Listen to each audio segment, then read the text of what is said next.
చంద్రబాబు నాయుడు గారు మొన్న తిరుపతి సభలో పెద్ద పెద్ద ఛాలెంజ్లు వేశారు కదా. చంద్రబాబు నాయుడు గారు పరిపాలన గురించి, సంక్షేమం గురించి, సూపర్ 6ను అమలు చేసేసాము అని పెద్ద పెద్ద ఛాలెంజ్లు వేసేసి వైఎస్ఆర్ కాంగ్రెస్ పార్టీ వాళ్ళకి ఛాలెంజ్ ఇస్తారు కదా. ఏమని? నాతో పాటు గ్రామ స్థాయిలో ఉన్నటువంటి కార్యకర్తలకు కూడా, టీడీపీ కార్యకర్తలు కూడా చర్చకు సిద్ధము అన్నారు కదా. మరి చర్చకు సిద్ధం అన్నప్పుడు వైఎస్ఆర్ కాంగ్రెస్ పార్టీ అఫీషియల్ పేజ్ని, ఫేస్బుక్ పేజ్ని ఎందుకు block చేపించావు?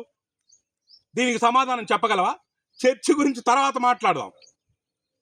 YSR Congress party official పేజ్లో మిమ్మల్ని కొన్ని క్వశ్చన్లు వేశారు. ముందు దానికి ఆన్సర్ చెప్పండి. చర్చల దాకా ఎందుకండి? అంటే ఏంటిది?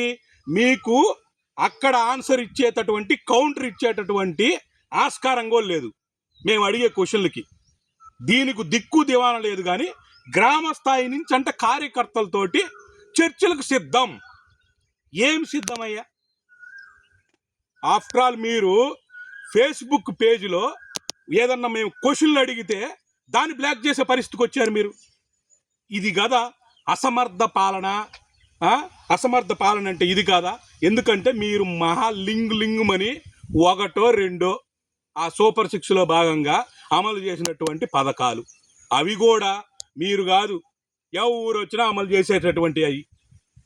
అదేంటిది, పెన్షన్ కావచ్చు, అమ్మఒడి లింగుమంటూ 80 లక్షల మంది పిల్లోళ్ళు ఉంటే నువ్వు ఇచ్చింది 60 లక్షల మందికి. తట్టు ప్రతి ఇంట్లో అన్నావు, ప్రతి ఒక్కరికి అన్నావు. మరి జగన్ గారు 80 లక్షల మందికి ఇస్తే ఆయన ఇచ్చింది ఒకరికే కదా. మరి మీరు ఇచ్చే ప్రతి ఒక్కరికి ఇస్తామన్నారు కదా. అది పెరగాలనా తగ్గాలనా? ఇవి రెండు మహా అంటే లింగుమంటూ నువ్వు అమలు చేసినటువంటి పథకాలు. దాని గురించి మేము ఏదైనా పోస్టులు పెడితే డిఫెండ్ చేసుకునే ఛాన్స్ దొరకదు మీకు. దాన్ని తీసుకుపోయి బ్లాక్ చేశారు. మీకు ఒక చిన్న లాజిక్ చెప్తా. అతడు సినిమాలో ఒక డైలాగ్ ఉంది, శివారెడ్డి చచ్చిపోతే నువ్వు సీఎం అవుతావు కానీ శివారెడ్డిని చంపితే ఎలా సీఎం అవుతావు అని ఒక చిన్న లాజిక్ ఉంది. సేమ్ థింగ్, మేము క్వశ్చన్స్కి మీరు కౌంటర్ వేసుకుంటే బాగుంటుంది కానీ బ్లాక్ చేస్తే ఎలా ఉంటుంది? ఇది కదా మీ ఫెయిల్యూర్ అంటే.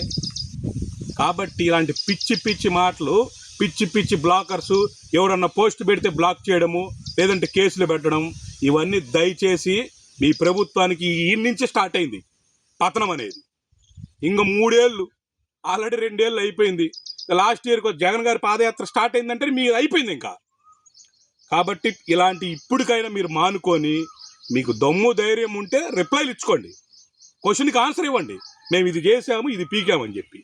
ఇవన్నీ కాకుండా బ్లాకులు చేయడము ఏందా? ఇది చంద్రబాబు నాయుడు గారు ఎక్కడికి పోతున్నారు మీరు? Thank you.